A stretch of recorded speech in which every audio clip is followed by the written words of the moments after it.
मैं जैसे उदय प्रताप जी की चंद पंक्तियों से अपनी बात शुरू करूंगा।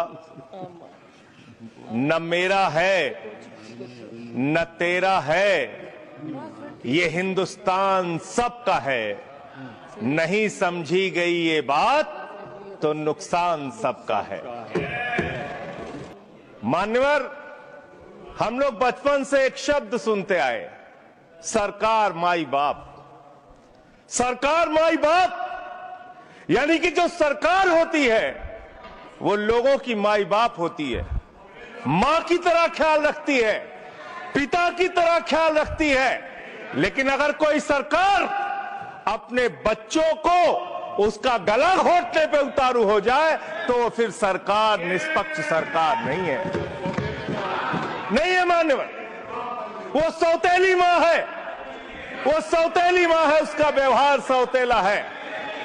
और आज आप जो काम कर रहे हैं इस बिल के माध्यम से, आप बाबा साहब डॉक्टर भीमराव अंबेडकर जी के द्वारा लिखे गए संविधान की हत्या कर रहे हैं।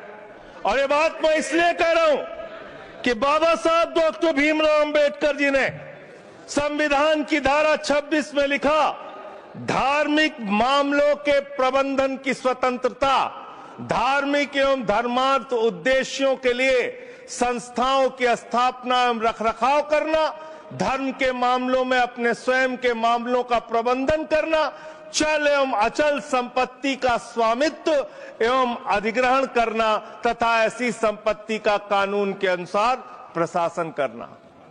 यह अधिकार आपने नहीं दिया, यह अधिकार किसी भारतीय जनता पार्टी के लोगों ने नहीं दिया। यह अधिकार बाबा साहब डॉक्टर भीमराव अंबेडकर जी के द्वारा लिखे गए भारत के संविधान ने दिया। मान और आप उस संवैधानिक अधिकार को छीन रहे हैं एक गैर संवैधानिक बिल लाके। क्या क्या लिखा है इस कानून के अंदर आपने, किस तरीके से आपने इस संविधान की हत्या करने का काम किया। आप बड़ी बड़ी बातें कर रहे हैं। ये सरकार कह रही है कि ये कानून हम मुसलमानों के भले के लिए आ रहे हैं। जब मैं आपसे सुनता हूं तो मुझे लगता है कपिल शर्मा कॉमेडी सर्कस में बोल रहा है। आप मुसलमानों का भला कर रहे हैं, आप मुसलमानों का भला कर रहे हैं। दोनों सदन में एक भी सदस्य, दोनों सदन में सिर्फ एक सदस्य गुलाम अली को छोड़ के एक भी सदस्य आपका मुसलमान नहीं है। आप मुसलमानों का भला कर रहे हैं, आप मुसलमानों का भला कर रहे हैं। पूरी सरकार में एक मंत्री आपका मुसलमान नहीं है, आप मुसलमानों का भला कर रहे हैं। दो नेता अपने घरों में आपने बैठा दिया, मुख्तार अब्बास नकवी, शाहनवाज हुसैन, दोनों की राजनीति आपने खत्म कर दी। आप मुसलमानों का भला कर रहे हैं, आप मुसलमानों का भला कर रहे हैं। धार्मिक संपत्तियों को कब्जा करने की ये कोशिश है। इसलिए इस बिल पर न हिंदू को खुश होना चाहिए, न सिख को खुश होना चाहिए, न ईसाई को खुश होना चाहिए, न जैन को खुश होना चाहिए, न बौद्ध को खुश होना चाहिए, क्योंकि नंबर सबका आएगा। और आज वक्फ की संपत्तियां कब्जा करके आप अपने दोस्तों को देंगे, कल गुरुद्वारे की संपत्तियां कब्जा करके आप अपने दोस्तों को देंगे, फिर चर्चों की संपत्तियां कब्जा करके आप अपने दोस्तों को देंगे, फिर बौद्धों की संपत्तियां कब्जा करके आप अपने दोस्तों को देंगे, फिर जैनों की संपत्तियां कब्जा करके आप अपने दोस्तों को देंगे, फिर मंदिरों की जमीनें कब्जा करके आप अपने दोस्तों को देंगे।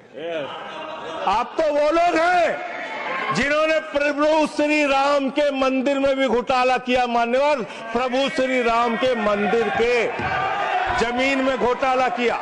मैं कागज दूंगा सर, मैं कागज दूंगा।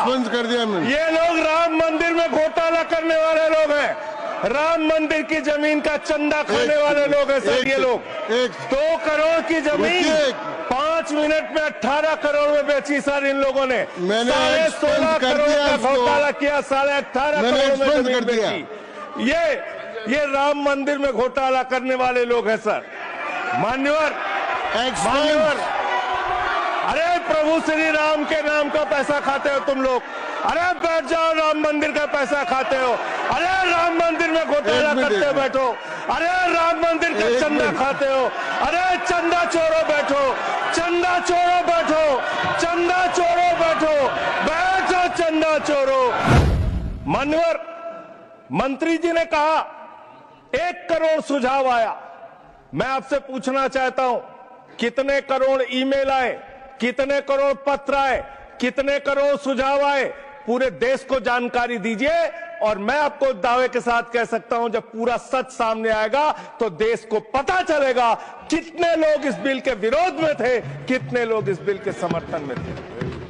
मैं जेपीसी का सदस्य था मानवर, मैं कह रहा हूं आपसे लाइए। और आप पिछड़े मुसलमानों का भला करना चाहते हैं, मैं आपसे हाथ जोड़कर निवेदन करता हूं, विनती करता हूं, और हमारे जो मित्र उधर भी हैं, अगर आप मेरी बात से सहमत हैं तो समर्थन करना।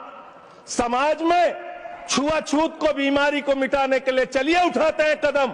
और अगले सत्र में एक बिल लेके आइए, जितने भी हिंदुओं की कमेटियां हैं, ट्रस्ट है, बोर्ड है, उन सारे ट्रस्ट और कमेटियों में 80% आरक्षण दलित, आदिवासी और पिछड़े हिंदुओं को दीजिए।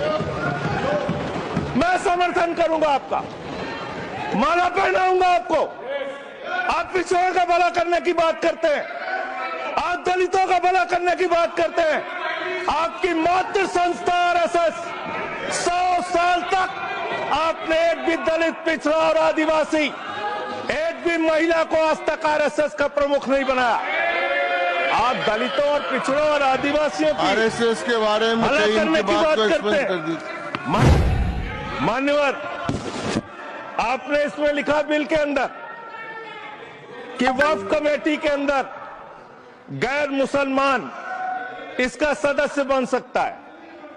आप क्या गुरुद्वारा कमेटी के अंदर गैर सिख को मेंबर बना सकते हैं?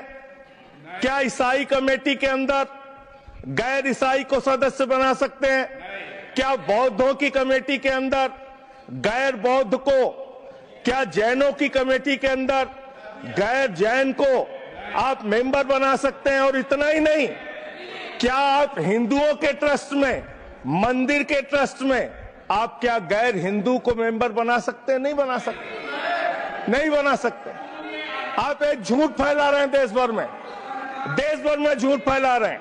ये मैं पढ़ रहा हूं राम मंदिर का, सर, ये प्रभु श्री राम के मंदिर का ट्रस्ट, मैं इसका समर्थन करता हूं। नहीं, आप सर, मैं इसका समर्थन कर रहा हूं। ये सब्जेक्ट नहीं है सर, समर्थन कर रहा हूं, सुन तो लीजिए। आप कहे से नहीं सुनूंगा।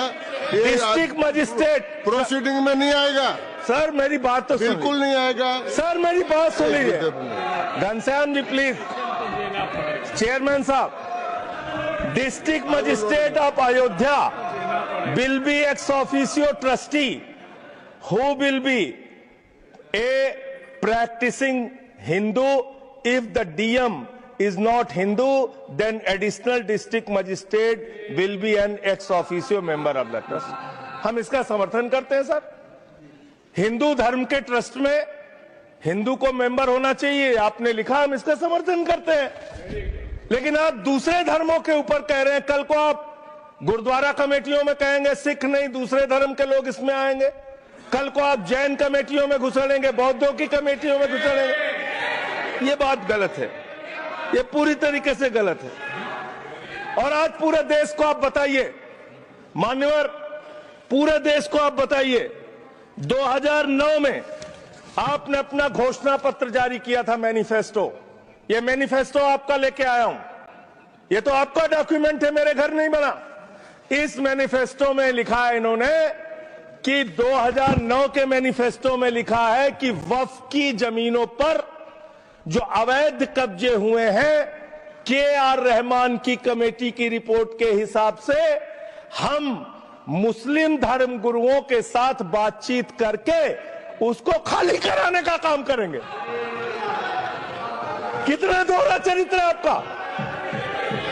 आपने कहा वक्फ की जमीनों को खाली कराने का काम करेंगे जिसपे कोई और कब्जा कर रखा है। मान्यवर, एक और बात, सुप्रीम कोर्ट के अंदर आप कह रहे हो कागज चाहिए, कागज चाहिए। मंत्री जी ने कहा कागज चाहिए। मंत्री जी, आपको कागज की बहुत जरूरत होती है, कागज आपको चाहिए। आपकी सरकार ने 2020 में, ये पूरे देश को देखना चाहिए, पूरे देश को सर, 2020 में मैं जेपीसी का मेंबर था, एक कागज वहां मिला हमें, 2020 में सुप्रीम कोर्ट में, सर आप, मेरी बात नहीं आ रही सर मेरी बात नहीं आ रही, 2020 में मान्यवर इस भारत की सरकार ने, मोदी जी की सरकार ने शपथ पत्र दिया सुप्रीम कोर्ट में, से क्या लिखा हुआ है, 99% वक्फ की संपत्तियां डिजिटाइज हो चुकी हैं।